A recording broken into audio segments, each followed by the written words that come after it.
עיר נדל"ן 2025, כאן נמצאים האנשים, אנשי המפתח, וכאן מתקבלות ההחלטות הגדולות ביותר בענף הנדל"ן. לצידי נמצא ערן חן, אדריכל, בעלים ומייסד של משרד אדריכלים ODA, אחד השמות הגדולים והנחשבים ביותר בסצנת האדריכלות בעולם.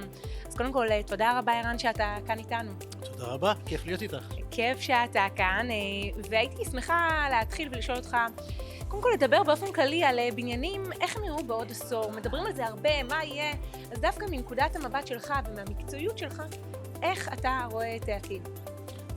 התחלנו ישר בעתיד. שאלת השאלות, תראי, קשה מאוד לדעת, אבל אני די בטוח במשהו אחד. האדריכלות המודרנית אופיינה, בוא נגיד, בעשורים האחרונים, על פי הביטוי האמריקאי, form follows function. גם בעברית מכירים אותו, נכון? כאילו צורת הבניינים וההוויה של הבניין קשורה לייעוד הענייני שלו. אבל העתיד הטכנולוגי הוא כזה שאנחנו היום מסוגלים לעשות כל דבר מכל מקום. החיבור שלנו גם לעולם החיצון הוא לגמרי תלוי בעולם הדיגיטלי, ולכן הארכיטקטורה תצטרך להיראות אחרת, ואני חושב שהיא תהיה following את החוויה האנושית. זאת אומרת, האדריכלים יחשבו ומתכנני ערים מה יגרום לחוויה האנושית הכי יוצאת דופן, וזה מה שהייתי רואה.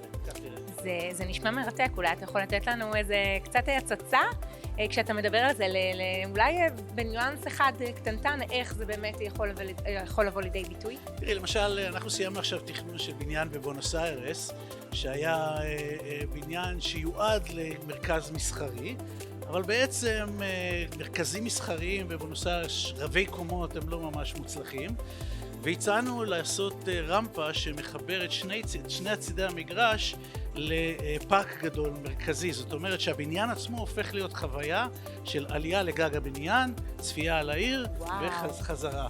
זאת אומרת, הבניין הופך להיות פארק ירוק, חלק מהמתחם הציבורי, וזה מה שמעצב את הבניין. תמיד יש את התחושה הזאת שרוצים לבנות מגדל מאוד מפואר או מאוד שימושי, אבל יחד עם זאת רוצים לשמור על המרחבים הירוקים, ובהקשר למה שאמרת, איך מצליחים לשמור את האיזון בין שני הפרמטרים הללו? בעיקר הקושי בבניינים גבוהים זה שהצורה שהם נוחתים על הקרקע לא ממש ידידותית לסביבה, בוא נגיד את זה ככה. יש גרעין מאוד גדול ומרתפים וכניסות לחניות, ובעצם החוכמה היא איך לייצר חיבור בין המגדל הוורטיקלי שעולה לשמיים ובין המרחב הציבורי, וזה באמת אחד הדברים שאנחנו מתעסקים בהם ואנחנו מקווים לשנות ולשפר. אחרי שנים של עבודה בפרויקטים ענקיים, יש לומר, איזה רגע או אפילו פרויקט כלשהו שתרם לפי דעתך להבנה שאדריכלות היא לא רק מבנים, אלא זה משהו שבאמת אפשר לומר עיצוב של חיים?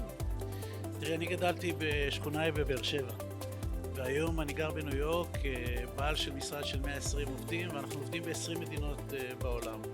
החוויה הכי זכורה לי מהילדות זה חוויית החצר המרכזית בשכונה בבאר שבע, כשבעצם כל שכבות הגיל התכנסו במהלך היום, אמהות היו קוראות לנו הביתה בשריקה כדי שנבוא לארוחת ערב. החוויה האנושית הזאת היא זו שעיצבה את ההסתכלות שלי קדימה, ואני חושב שזה מה שימשיך וייעצב את הערים בעתיד.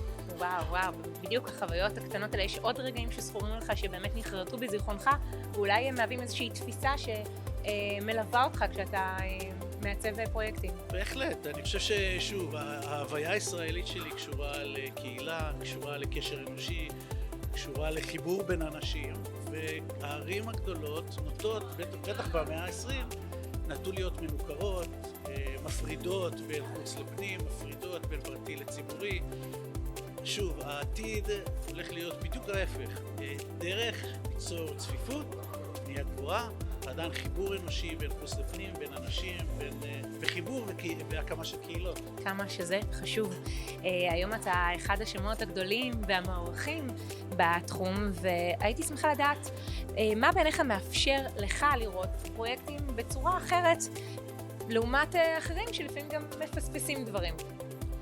אני לא יודע מה גורם לי לראות משהו אחר, אני חושב אבל הנה עובדה, זה עובד טוב.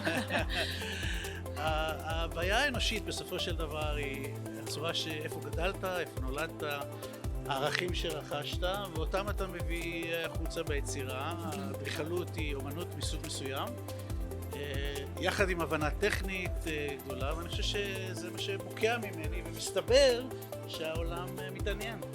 איזה קשיים אתה נתקל בהם בדרך? אולי אפילו מהו הקושי הגדול ביותר, ואיך מתמודדים איתם?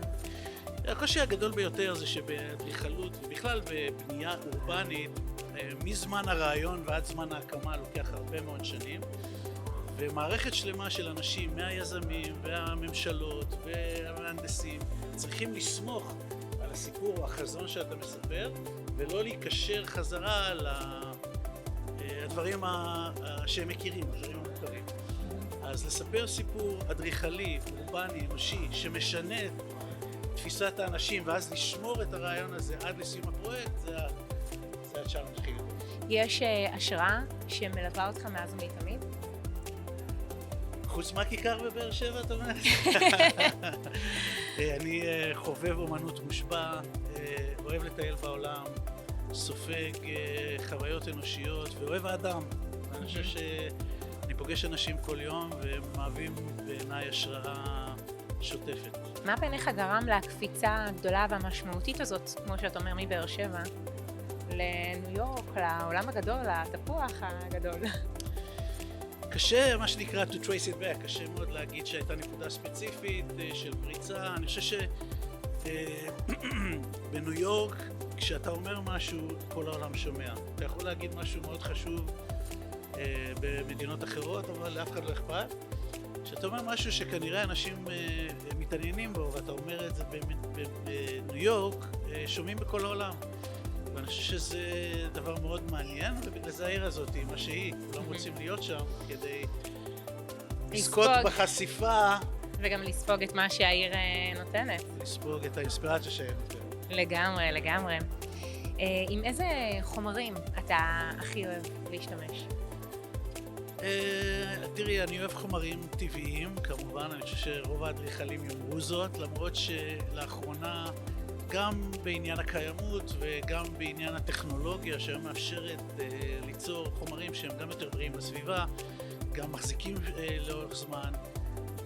אז אני אוהב לעשות את הבלנס, בעיקר בעיצוב הפנים, שימוש בחומרים טבעיים במקומות שאנשים נוגעים ומרגישים ומריחים.